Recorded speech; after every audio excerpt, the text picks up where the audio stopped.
Alors, Boris Obama, cette semaine, alors Jean-Luc Mélenchon a dit beaucoup de choses. Il a dit notamment qu'il était pour une candidature commune, mais à condition que ce soit lui. Jeudi, il a finalement détaillé des conditions dans une lettre à Benoît Hamon. Puis finalement, hier, il a dit qu'il ne voulait pas se raccrocher à un corbillard, entre guillemets, le PS.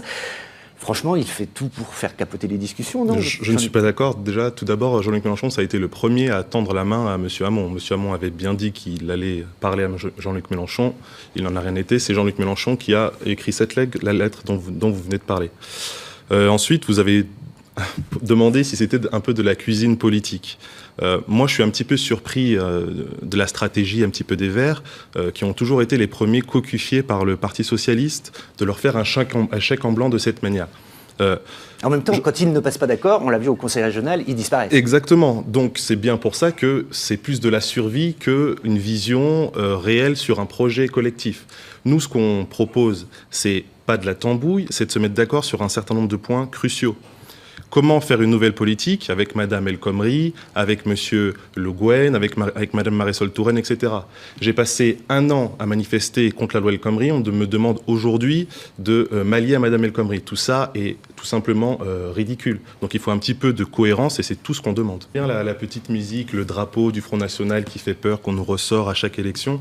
Sauf qu'il me semble que le réel a eu lieu. Et si le Front National Elle n'a jamais été aussi élevée. Tout à fait, mais le réel a eu lieu. Donc on est bien obligé de faire un peu la généalogie de ce qui s'est passé. La question qu'on peut légitimement se poser, c'est pourquoi le Front National il est aussi haut. C'est dû aux politiques qui ont été réalisées ces 10 dernières années par la droite et par le Parti socialiste, et notamment en 2005, quand la démocratie parle et qu'elle est contre le traité de Lisbonne et qu'on le fait, que M. Hollande et M. Sarkozy le fait passer, c'est ça qui fait monter le Front National. Donc à chaque fois, nous dire oui, il faut faire attention au Front National, moi je me suis engagé pour faire de la politique de manière positive. Ce qui m'intéresse, c'est la question de partage des richesses, la planification écologique et l'urgence démocratique, la 6e République, instaurer une assemblée constituante, etc. Donc la politique, elle doit être positive, elle ne doit pas être contre quelque chose. Stéphane. Monsieur Guy, vous parlez du programme de Benoît Hamon, je ne l'ai pas vu en fait. Où est-ce qu'il est le programme de Benoît Hamon? Parce que nous on en a un, le programme L'Avenir en commun, mais monsieur Hamon a juste fait des propositions durant la primaire. Il n'y a pas de programme. C'est aussi ça que nous on souhaite mettre dans la balance. On va discuter autour de quoi? La notion d'écologie est cruciale, mais il y a un texte en ce moment en préparation. Il y a un texte en préparation, mais effectivement il va sortir au mois de mars et l'élection présidentielle est quand même en avril. Donc c'est plutôt quand même, nous ça fait 1 an qu'on prépare ça avec plus de 350 propositions, des milliers de personnes qui ont constitué ce programme-là. Donc effectivement, nous, on veut bien discuter, mais autour de quelque chose de concret. J'entends cette caricature qui consiste à dire que Benoît Hamon ne propose rien. Vous devriez non, quand même pas dit ça. J'ai juste dit, j'aimerais juste voir. Et moi, j'aimerais que tout le monde se mette autour d'une table pour effectivement qu'on puisse proposer un programme commun à l'ensemble de la gauche. Et je crois que c'est ça. Et l'avenir, c'est ça. Vous savez, moi, je me suis réjoui de la victoire de Benoît Hamon et de l'élimination de M. Valls. Vous pouvez en être sûr. Mais effectivement, nous, on ne fera pas une nouvelle fois de chèque en blanc Parti socialiste. On a déjà été déçus, on a déjà été trahis. On va être très vigilants. Et il ne faut pas, dans ce débat-là, mettre de l'agressivité. Je crois que les mots qui ont été employés pour un homme qui prétend accéder aux plus hautes fonctions... Vous parlez du corbillard? Oui, ça commence très mal quand on commence comme ça, si vous voulez. C'est pour faire plaisir à une centaine de personnes de salle, je comprends, mais on doit être au-dessus de ça.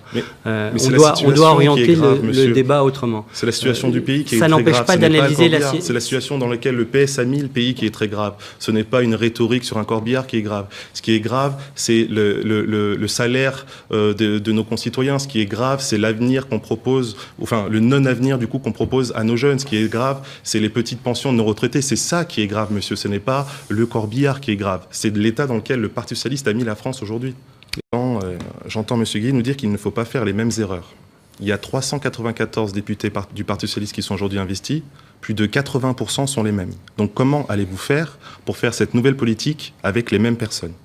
Donc moi, ça, j'aimerais juste comprendre. Monsieur Hamon va bomber le torse, froncer les sourcils et demander à ces personnes-là de faire l'inverse de ce qu'elles ont fait pendant 5 ans. Donc tout ça, c'est juste un cirque ridicule. Ensuite, effectivement, concernant l'écologie, il me semble que monsieur Hamon a proposé 50% de nucléaire et 50% d'énergie renouvelable. Nous, on propose 100% d'énergie renouvelable. À l'horizon 2050. Exactement. On propose aussi 100% de cantines bio dans les cantines pour nos enfants. On propose la règle verte, ne pas prélever à la terre plus qu'elle ne peut produire. Notre programme est très écologique. Je ne sais pas si j'espère que vous l'avez constaté. On doit ça, on ne le renie pas, aux Verts qui ont fait ce travail-là en amont de mettre au cœur des projets l'écologie, mais déjà depuis 2012, M. Mélenchon avait mis au cœur de son programme l'écologie. Tout le monde lave plus vert que vert. Est-ce que droite et gauche veut dire encore quelque chose pour vous? Parce que beaucoup de candidats récusent ce clivage maintenant. Vraiment en quelques secondes. Écoutez, pour moi, oui, ça veut dire quelque chose. Je pense que la gauche, aujourd'hui, c'est quelque peu perdu au vu des dernières politiques menées, qu'il faut un programme fort, il faut une 6e République, il faut que les citoyens déterminent cette 6e République et qu'il faut absolument qu'on restaure les institutions et ça ne peut que partir des citoyens.